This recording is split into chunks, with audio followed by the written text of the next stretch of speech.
Welcome to Kelly Minds Her Manners, a podcast about real estate and entrepreneurship with a twist. Here's your host, Kelly Robinson.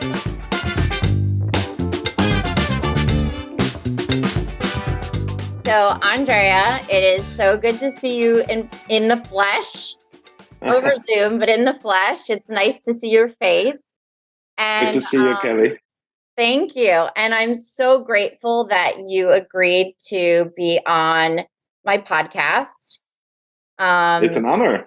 It means so much to me. And I just want to let everybody know that Andrea and I met back in, 2016? Probably, yes. Yeah, we met at a wedding and we became fast friends. And I think part of that has to do with the fact that we're both Capricorns. Oh, absolutely. Absolutely. I think that Capricorns really get each other. People probably think we're persistent, almost stubborn and so forth, but I think we get what we're trying to achieve, and it's all for the best. Yeah, and I also really appreciate people who are driven and motivated and successful, but are also just so down to earth and kind, and you're one of those people. So that's right. And Capricorns, I appreciate you. So for the audience, I just want to give a little bit of background. Andrea Viganò started basically BlackRock Italy from scratch in the early 2000s.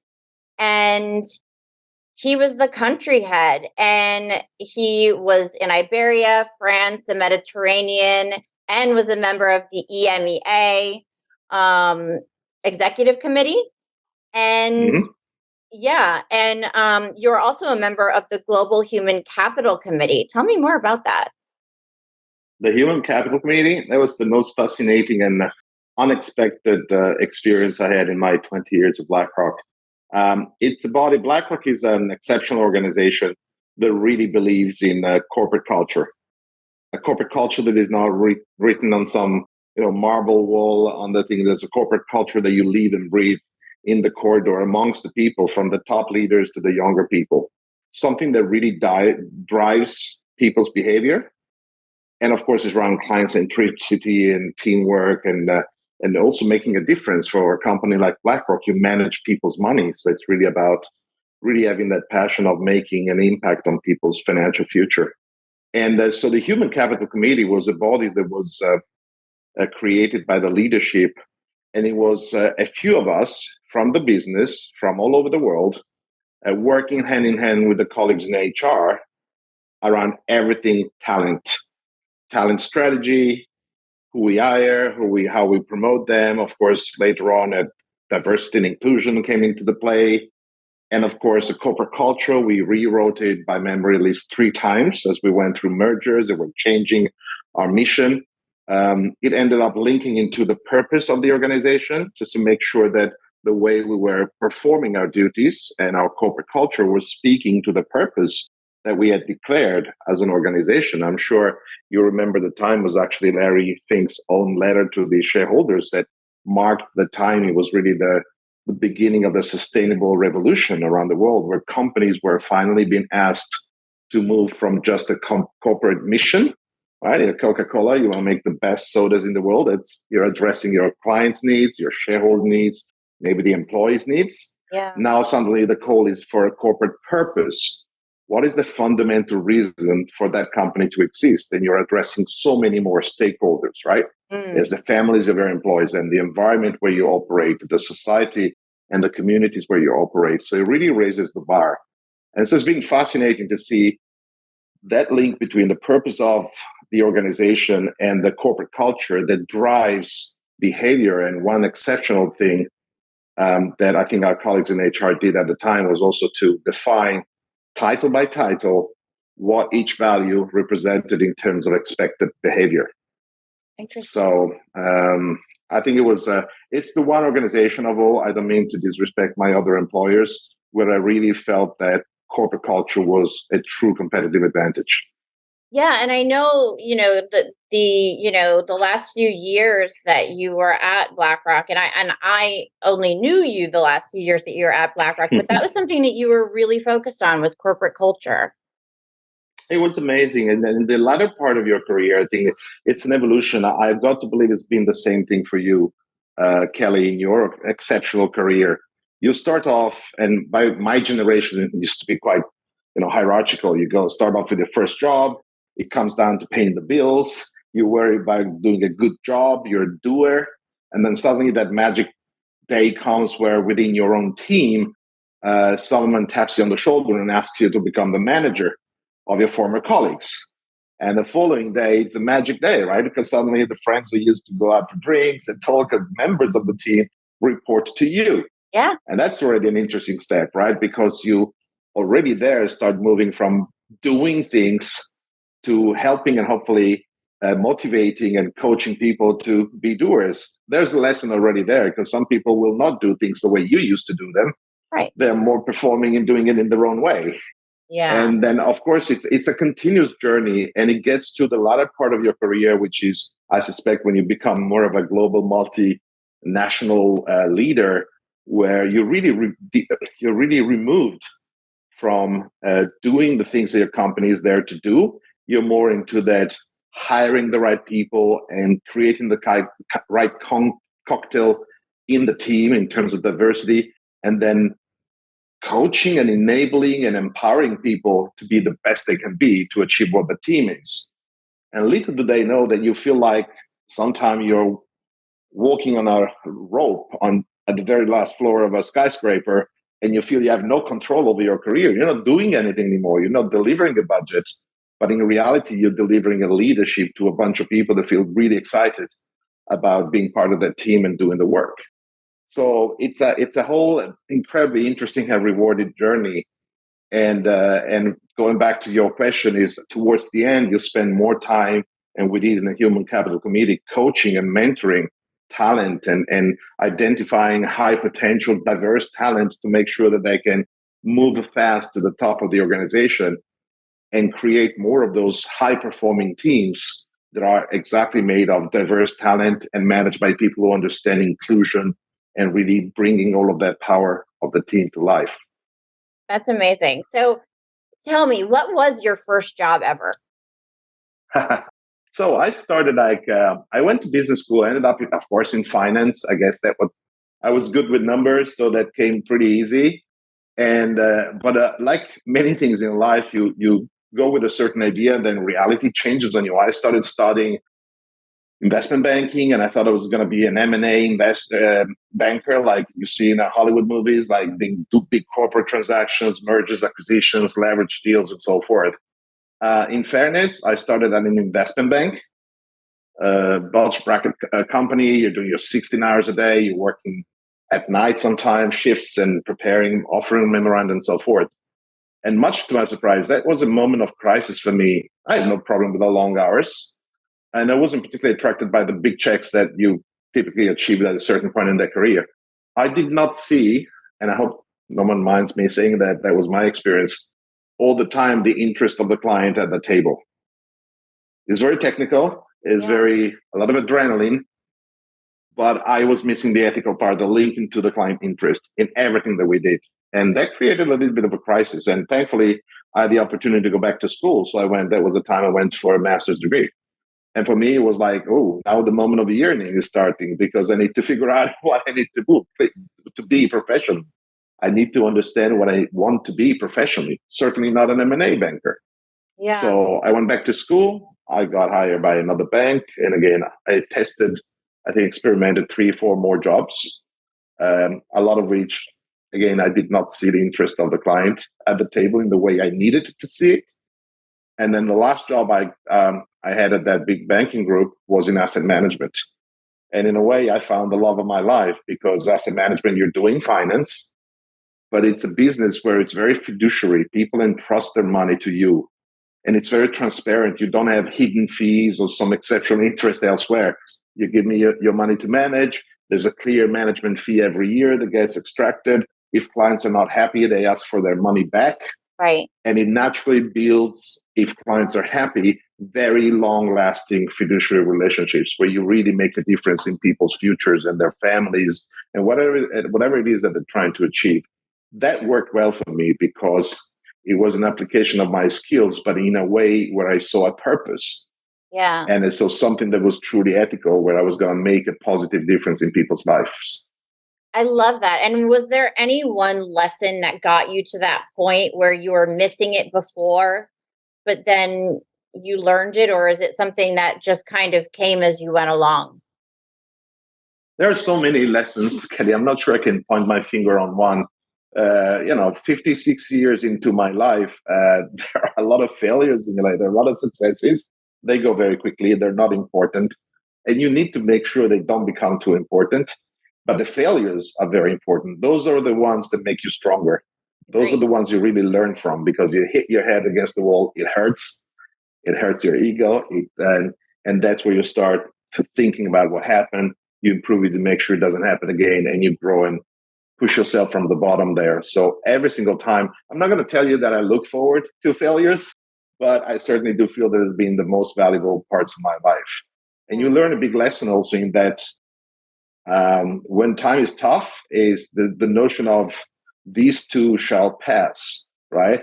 Yeah. All the good and the bad things. It's as hard as it may feel on the moment, personal or professional, these two shall pass. And sometime in my career has been a very good time. Everyone is looking for you. You're going for lunch with the prime minister of the country. You're very visible in the media. And guess what? These two shall pass. Yeah. So make sure you don't take that too seriously, because sometimes some people are looking for your role, what you represent in that organization, as opposed to for you. And thankfully, I think that maybe us Capricorns, we have learned sometime to maintain those relationships that are authentic. They will always look for you because of who you are and what roles you have had in your previous career. Agreed. I love other Capricorns because other Capricorns tend to be very ethical people, in addition to be hardworking and leaders and whatnot. And ethics are so important to me, and I know that they're important to you. They are. Have you always been a leader? I mean, what made you become a leader? Like when you were a kid, were you the person that everybody kind of looked up to, or did you organize things and like ski trips or whatever, and people just kind of followed? Like how do you think that ability, that natural ability that you have, came to help you in your career? Yeah, it's a great question. I am not sure that I would describe me as a leader, as a natural leader from the early days. It's something that I think what it took for me, as I said, through the career, is that you start off with a sense of duty. You need to pay the bills. You'll discover yourself. You go through failures. But in a way, for me, when you really become a leader, and to me, being a leader, it means you're 99% devoted to others who are your teams. They're not your people. They are the people in your charge, in your responsibility. And as long as you hire the right ones and you spend time listening to them and coaching and empowering and enabling and making them excited to think about their future goal, there's gold coming out of that team. I mean, they deliver the goods, right? But that's something I think that you need to free yourself from certain elements of fear and duty that you need to carry out and so forth. My experience, when I told you about that suspended rope at the very top of two skyscrapers, you have that crazy walk line. I'm not doing much. I'm just there. But it's a time, it happens typically at a time in your career where you have a lot of your fears left behind. You feel free and you feel you can give other people, because factually sometimes in life, in terms of some of the achievements that you have behind you, but also psychologically, you feel a lot more free. I think that that element. Frankly, if I look back at my childhood, I'm the last child of 5, and the 4 of them are boys. So part of that for me was surviving my older brothers. They were quite commanding and at times brutal, but they built a strong character because there have been a time at BlackRock. I, for example, have been in charge of innovation. I have that need sometimes that I cannot be content with the status quo. If I feel things can be done better, faster to a better effect, I need to challenge them. And with some of the young kids, I ran a few hackathons or innovation events for BlackRock globally, these amazing high potential, diverse talent. And some of them questioned me, like, where does this come from and so forth? And I thought that maybe, just maybe, surviving 3 older brothers and their abuse is a great way to find that stubbornness to go through. Because when you innovate in any human organization, there will be some people that work against the innovation. They're fearful of change. Their vested interests are at stake, right? So they put sticks in your wheels and try to stop you. And some people observed me through some of the what I like to think have been good innovations of BlackRock and say, like, we've seen you, Andrea. You just power through. You don't care about the tomatoes flying in and so forth. And they're like, yeah. Partly it's the passion for the innovation, and partly maybe is that's the way I survived in the family. There you go. I mean, your upbringing has a lot to do with your success and the rest of your life. I fully believe that. So speaking about innovation, you have Yes. since become an independent investor, businessman, entrepreneur, and did innovation play a big part of that? And what else is important to you about that? Yes, and you're right to say my life today is completely different. Starting from my look, from the 30 years I spent in finance when I was an executive at big financial organization, jacket and tie, and a lot of hard work. Today, still a lot of hard work because we Capricorns don't seem to be able to do anything else. But as you said, I've become, first of all, very independent. I've given myself a lifestyle that I did not expect. Lifestyle, I mean, I travel a lot. I work from anywhere I need to be. So everything I do, which includes also some strategic consulting I do for CEOs around the world. I just, when I shake hands on a project, I say, like, I'll be by your side. I'll call you on video calls and everything, but just don't mind where I am, because one day is going to be Bali, the next one is going to be London, and then Dubai or New York, but I'm still going to be focused on delivering the goods. And you love Bali. Bali is a great place. I think it's very spiritual. I think it really makes me happy when I land there. I get there's a lovely little a rental scooter business that delivers the scooter right at the entrance of the airport for me. I land with a backpack, and that's my 3 or 4 weeks spent in Bali from time to time. But the one thing is, yes, it's a mix. So I do. In fairness, there's a lot of commonality to the projects I do, because even when I do and I work as an investor, there's an element of coaching and empowering. I work a lot with young people. As you know, the next generation, I'm fascinated by the next generation. They're so smart. And when they come to see me with some of their business ideas, those ideas are also so ethical. I feel like I'm in awe of these young people, of the business ideas they have, what they're trying to solve for. Sometimes around the climate, sometimes around their social environment, sometimes around the public in general. But God knows, for some time at least, they still need some help in crafting their business plans and explaining them to investors and getting through the various rounds of financing. So I meet literally on a weekly basis a lot of teams of startuppers and entrepreneurs, and I listen to their stories. Sometimes just give some free advice. Sometimes I help them out. Sometimes I help them design the business plan. Sometimes I help them find investors. Sometimes I am an investor myself. When their story really rings a bell for me and touches me, my heart in particular. So yeah, it's a completely new journey. And between you and I, and this is not in disrespect of the amazing years I had at BlackRock, I wish I had known before that this life was possible, because it makes me so incredibly happy. I've never felt so free. And the science you just need to put and keep at the table is to choose a few projects, because there are thousands of opportunities. If you're well connected, they'll come to you, and you know that you're just human. You can only do so many. So I got 2 or 3 things where I've invested as an entrepreneurial, I got 4 or 5 big projects where I'm a consultant. I'm essentially a management on rent for institutions that are trying to do exceptional things. And then I become an investor, particularly for these startup So companies. what kind of industries interest you most, or is it diverse? It's diverse. It started off from the industry I know the best. So it's around the financial sector, particularly asset and wealth management. And because I understand the trends there, I understand the strategic landscape and what the different positioning of operators can be. So things where I'm active as an entrepreneur, they also touch social media marketing. There's some editorial capabilities there. There are fintechs, which are highly innovative financial organizations. So innovation comes back in the shape of risk taking into something that is going to disrupt and hopefully improve the experience of some client base. But lately, I've been looking into new unexpected things on the food industry, quite fascinating. A couple relating to charity and enabling more charities to get financing and be alive and operating successfully.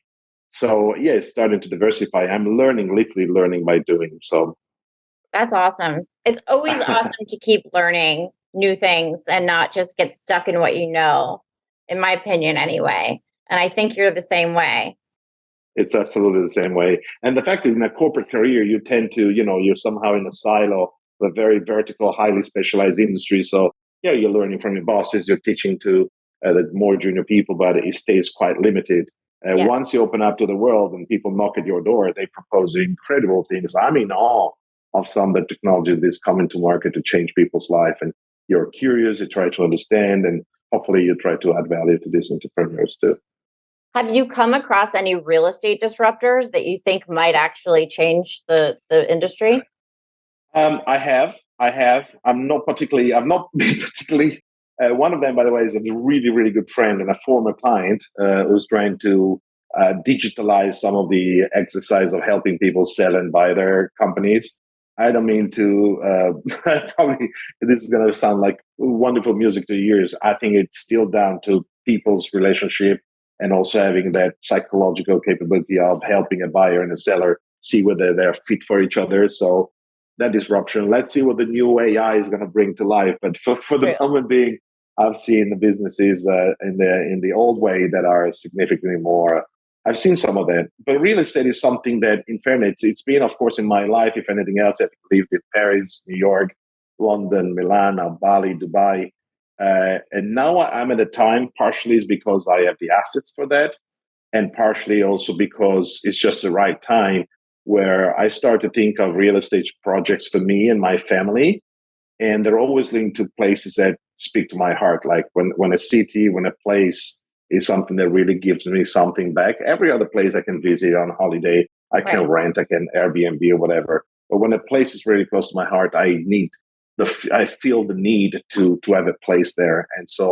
And frankly, within the portfolio, I also need to, particularly after a year like last year with all the inflation and everything, to build up a little bit more real assets and prepare also a portfolio that has more of a recurring, income that it generates. So I'm looking literally. I mean, right now I'm here in London in a house that I just bought, which is fantastic in central London, a city I love.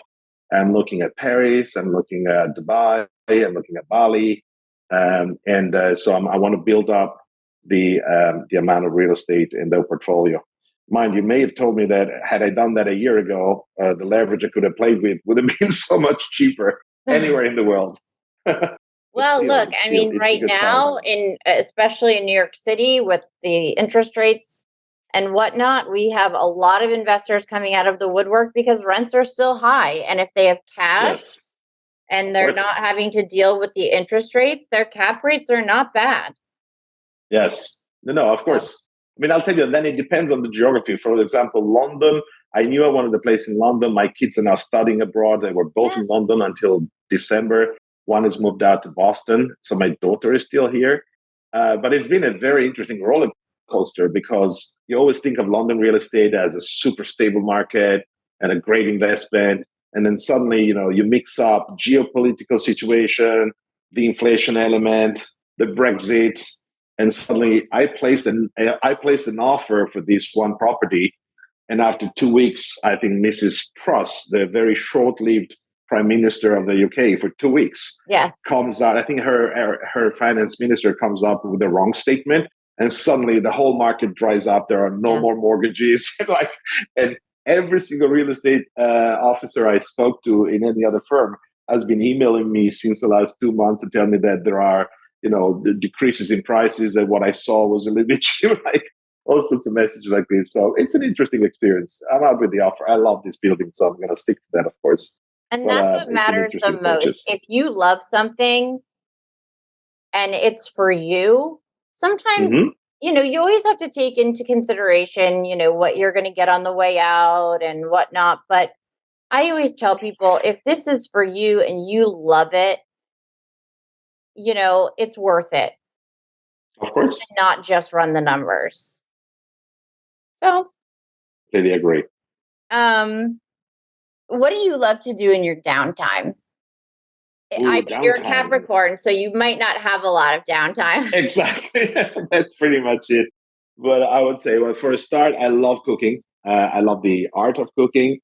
People say I'm not too bad at it. It's also a way to having friends at home, and whether they're family or friends, that are giving lovely food to people that you love. I told you, a couple of activities on charity. I think sometimes us Catholics, we're a little bit reserved about the activities. There's one that links back to my father, and has to do with a big presence in Bolivia to support some of the families out there. And there's a new one out in Asia. So those are very rewarding, incredibly rewarding. And what else? Let me think. Of course, I'm a committed father. I love my children. Any opportunity to cross them somewhere in the world. And then maybe a little bit from my upbringing. I was born in a small town called Bergamo, which is just north of Milan. You're looking at the Swiss Alps. It's about 10 miles from the Swiss border. So we're essentially mountain people. That sounds And whenever horrible. time allows, whenever there is time, whether on skis, on snow, on the slopes, or even just mountain climbing, is such a fantastic exercise.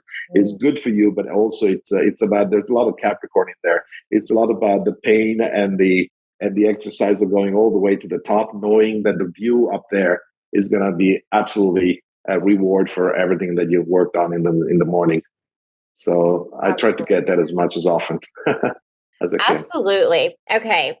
So one last question from me before we go to some of our audience members. What is something that people don't know about you? Pretty transparent about, there's a fact not too many people know about. I love music. I didn't mention that. I'd love to listen to any kind of music. And one thing that I hope I'll be able to go back to is playing music. I was a drummer in my early years. Not exactly the kind of instrument you want to have if you're going to have an international career. Not easy to transport, not easy to play in any one house. But clearly, as I get a little bit older, I do know that the notion of playing in a band and playing live and even going back to exercise, it's there. So I'm going to have to answer that call. I thought it was a lovely moment when my two children would say, "Dad, you don't realize, but your eyes, they're blinking, they're sparkling when you talk about music when you were playing." So they gifted me with one that could be a solution, an easier transportable solution, which is a cajon. Have you ever seen a cajon? I don't know. It's a little square or rectangular box. Okay. It's not a drum set. It's very light. You can pretty much buy one for $20 anywhere in the world.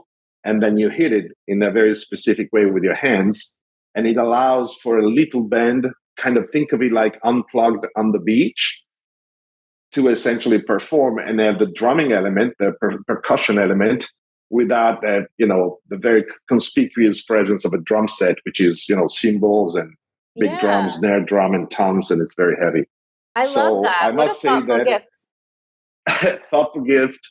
I could see myself being a cajon player alongside a guitar player and an amazing vocalist on the beach in Bali, or maybe in the forest in Ubud up there near where all the yoga sessions are taking place in the middle of the island. Well, I hope next time you come on the podcast, and I hope there will be a next time, it will be when you're in Bali and you're playing the cajon and you can do a little ditty for us. Let's hope so. Let's hope so. That'd be good. So we have a bunch of people who want to hear from you. And you can answer, you can say pass, whatever you want. Fantastic. So this is from Campbell Cone. She said, do you have any advice for young professionals to stay motivated?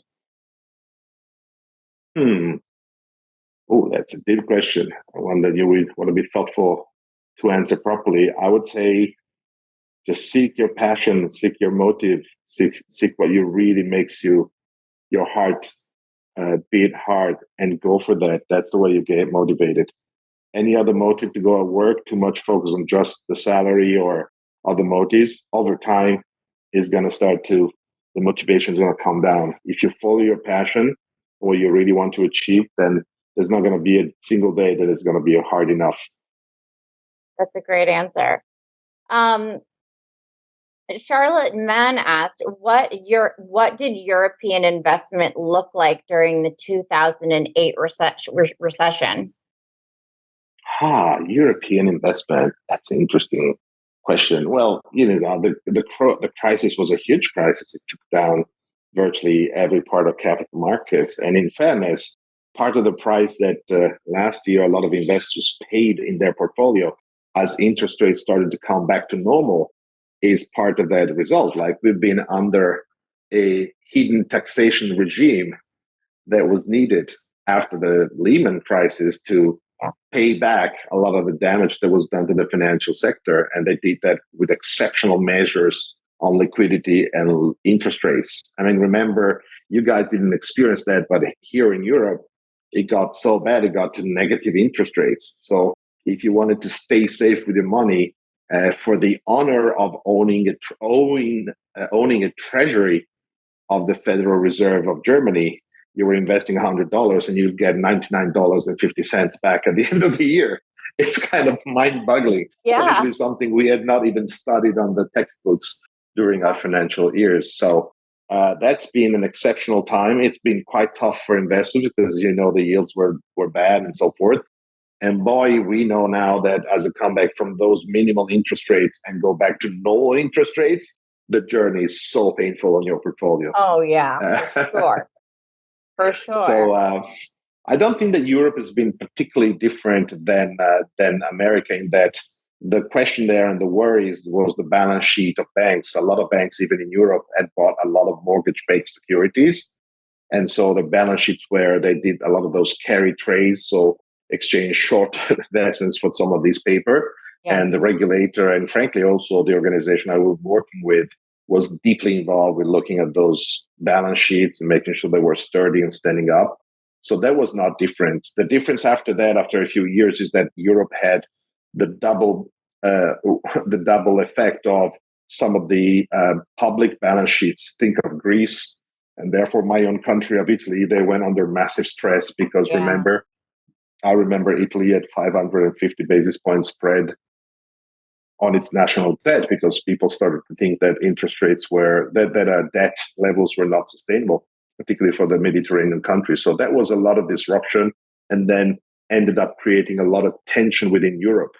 Europe is this incredibly fragile democratic project, multi-decade, where countries whose economy and people have so little in common are trying to get to a common goal, right? And but the economies of Spain and Greece and Italy and Portugal are so different from the productivity that you get in the Netherlands and Germany. So let's see, of course, the journey's still on, and let's see whether we all end up finding a place that looks like something like the United States of Europe. But as you know, I'm in London here, and they decided to step out. And boy, if they're paying the price for that right now. Yeah. Okay, so to what or whom do you give credit for your success, or who inspires you? This is from Kelly Higgins. It is quite a personal question, I guess. I must say that a lot of people, I'm inspired by a lot of people, and more often, as I told you recently, the young people It's counterintuitive. You tend to look up to the more senior people, but the young people, I'm so surprised. I sometimes wonder. I got my kids soon coming out of university, and I think like, well, despite the fact I saw them on a phone most of their life, but clearly there's some transfer of ethics and values in that exercise because the kids coming out just 2-3 years before them are absolutely exceptional. But if I were to, at the risk of being absolutely very basic and standard, I think in my life there's one person. It's true of both my parents, but as thankfully my mom is still alive and 96, my dad is not. And in terms of sense of duty and values and the things on which you don't compromise from an ethical point of view, he certainly has been a figure that is still a driver for me. I lost him like 20 years ago and some, but literally a few weeks after he passed away, he started to have this incredible presence in my life. Wow. With his teachings and that element that you don't feel alone, right? When you're facing a challenge and you go back, what would he have done? What would he have said on this occasion? And I still very much feel he's with me. Yeah. So it's got a special place. That's a great answer. If you could come back as anyone in the world, who would it be? It doesn't have to be a real person. It could be a character.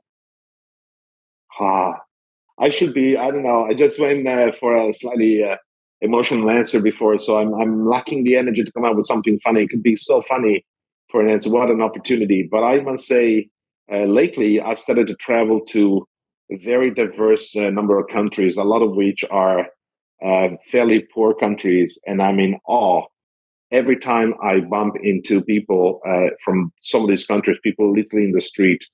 I'm in absolute awe of their serenity and their ability to be content, even when they're not even sure whether there's going to be food on the table at the end of the day. Yeah, I find that absolutely inspiring. We're all in the West, we're all worried about the bank account and the saving capabilities and so forth. And then there you see people not even sure that there will be food at the end of the day, and they're smiling and content and open and welcoming. And I find that inspiring. So it is a time in my life that I'll take anything, right? If I were to pop up like so, I'll take anything and just make the best of whatever life you're given.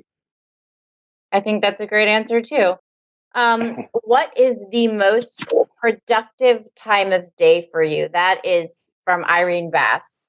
It's interesting because I have a very interesting relationship with time and also with sleep. And it varies it's always varied. During my university years, I was very good at studying at night for some reason. The day was too busy. I had interpersonal relationship to take care of, and night was great for me to study. When I'm deep into a project and I need time, I also tend to work until fairly late at night.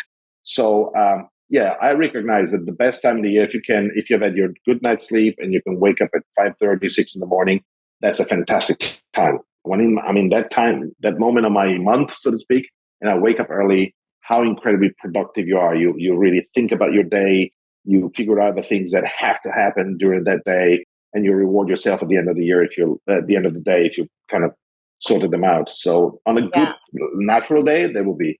But I must say that's the innovative part and so forth. There are also those 1 or 2 awkward days in the month where I'll just commit to a night session. And those are also, they're a little bit more tiresome. Sometimes the energy level is a bit lower, but I find that in the innovation space, they are much more telling, maybe because it's quieter outside. So you're not walking out by an email or an incoming message and so forth. Yeah, that's great. And then the last one from Irene Bass. Actually, both Irene Bass and Kelly Higgins asked this. What advice would you give your younger self? The biggest one, I think, would be don't worry. Yeah. If I think about it, I think it was Mark Twain, right, who said life is full of a lot of worries, very few of which are are necessary or really needed, right? With hindsight, of course, when things have been and issues and steps have been achieved and issues have been overcome, it's so easy to turn back and think about that. But if I were to tell, and I tried certainly to pass that on to my 2 children, to say like, go for it, go joyful and hopeful, and sure, you're going to bang your head sometime and it's going to hurt, but just don't worry, because if you feel free to be what you want to be, then it's 10 times more likely it's going to happen. And that worry holds you back at times. It makes things happen for you a little bit slower and a little bit less likely. So don't worry. That's good advice. I need to take that advice. Actually, do you still worry, Kelly? Oh gosh, I worry about things all the time. So thank you so much for your time. I learned so much more about you than I knew, and it was really fun for me. It was And fantastic. you always inspire me. And if there is anything you want us to put in the show notes, whether it's a charity that you're passionate about or a startup that you've invested in, we can put those in the show notes so that people have access to those, either philanthropic ventures or those companies that you're a part of. Fantastic. So let us know. I will certainly think about that. I want to thank you for inviting me. Every opportunity to speak to you, it's always a great opportunity. It's great fun.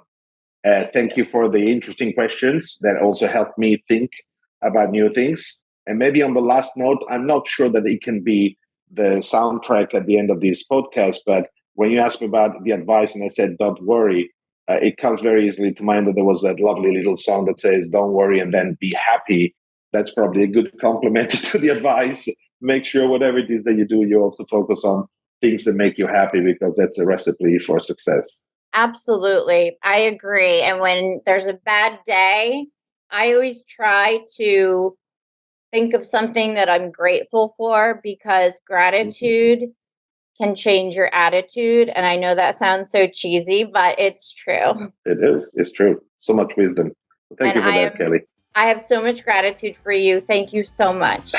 Thank you. All the best. Take care. You too. Thank you for watching and listening to Kelly Minds Her Manners. Make sure to subscribe to the show, and don't forget to leave us a review to tell us what you liked about the episode. You can connect with Kelly at Kelly Minds Her Manners on Instagram and TikTok, or on our website, www.kellymindshermanners.com.